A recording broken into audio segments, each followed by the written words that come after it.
Vita yoyote unayopigana hautaishinda hiyo vita bila kutumia damu ya mwana kondoo. Soma kitabu cha Ufunuo sura ya 12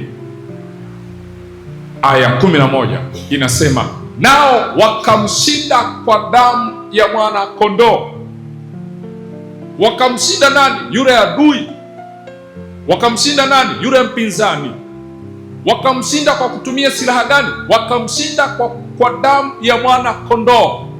Kwa hiyo vita yoyote ya kibiashara, ya kiuchumi, ya kikazi, ya kiukuu unayokutana nayo, hiyo vita, elimu yako ya darasani inaweza ikafika mahali isifanye kazi. Umaarufu wako utafika mahali usifanye kazi. Nguvu zako za mwilini utafika mahali hazitafanya kazi. Nini ambacho kinaweza kufanya kazi kushinda au kujitangazia ushindi kwenye eneo lolote? Ni damu ya mwana kondoo.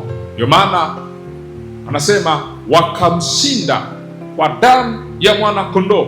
Wale walioita hiyo damu, wale walioitegemea hiyo damu, wale walioitumainia hiyo damu, wale walioiomba hiyo damu, wakamshinda huyo mpinzani wao kwa damu ya mwana kondoo.